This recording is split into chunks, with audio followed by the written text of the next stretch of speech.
To join in the Star Wars discussion, be sure to check out my Twitter, @Stupendous Wave, link will be below. After Darth Vader's duel with Obi-Wan Kenobi that left him severely scarred both physically and mentally, Vader acquired extensive cybernetics to function. In addition to Kenobi forcefully amputating Vader's remaining limbs, the intense heat on the shores of Mustafar left Vader's eyes, nose, and throat severely damaged, to the point where Vader could no longer tolerate normal air. Because of this, Darth Vader was given a respirator to filter his air, and a mask to protect his nose and eyes, as well as grant him several advantages during combat. Despite this though, several times both in canon and legends, Vader can be seen functioning without his helmet, even in the absence of his respirator. So how is this possible? While Vader's mask and respirator are essential to his survival, unlike the absence of his life support system that essentially will jumpstart his body if need be, going without his respirator and mask will not kill him immediately. That said, if he goes without them for an extended period of time, he will eventually die.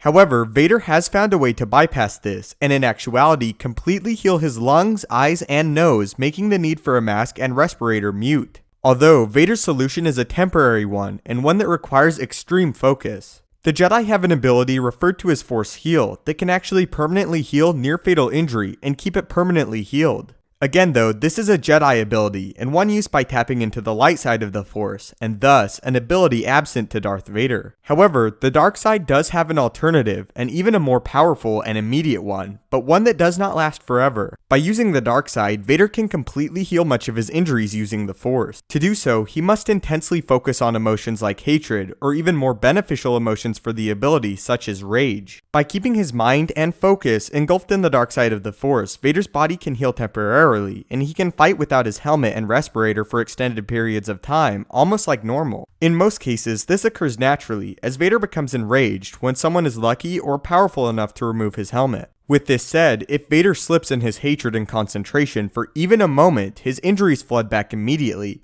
and he is once again vulnerable, with the feeling of pain not being enough to sustain his body on its own. Within Legends continuity, at one point, Vader was buried in rubble for days, with even his master writing his survival off, as even if he survived the initial impact, his suit surely would be too damaged to sustain him. However, against all odds, Vader survived, with the Emperor, master of the dark side of the Force, absolutely astounded by this display. When asked how Vader achieved such a feat, he only answered through the dark side and hatred. It was later revealed in Legends, the thing Vader focuses on and despises the most is not the Jedi or even Obi-Wan, but himself. When Vader is forced to sustain himself for long periods of time without his mask, he focuses on himself and potentially the painful life of Anakin Skywalker. The greatest thing that prevents Vader from keeping this going on is again his thoughts and emotions. On one occasion, Vader was again made vulnerable at the thought of his son, Luke Skywalker, and he found himself unable to sustain himself with the dark side. Vader was also extremely sensitive to people seeing him without his helmet, as he thought of it as showing weakness, and if he had the chance, he would kill those who witnessed it, even his own men. There were also several other means in which Vader could survive without his mask, and even his suit entirely. Within his meditation chamber, Vader was able to remove his mask, as the chamber filtered his air for him and created an environment that was safe for him. Vader could also entirely remove his suit as we saw in Rogue One with the use of a bacta tank. However, the use of a respirator was still required. So that is how Darth Vader can not only survive, but fight without the use of his mask or respirator, as well as the extreme danger it causes him if he even lapses for a moment. So what is your opinion about this? And do you like that Vader can temporarily survive without his mask, or even do so for days if he focuses hard or intense enough? Do you like this edition, both the canon and legends, or do you prefer that Vader required his helmet at all times? Again, be sure to check out my Twitter, link will be below. If you enjoyed this video and feel it deserves it, I would really appreciate it if you could leave a like, as it helps me and the channel out a great deal. If you haven't already, maybe consider subscribing to ensure you stay up to date with everything Star Wars related, from news, theories, and explanation videos. Thanks so much for watching, may the Force be with you, and have a great day.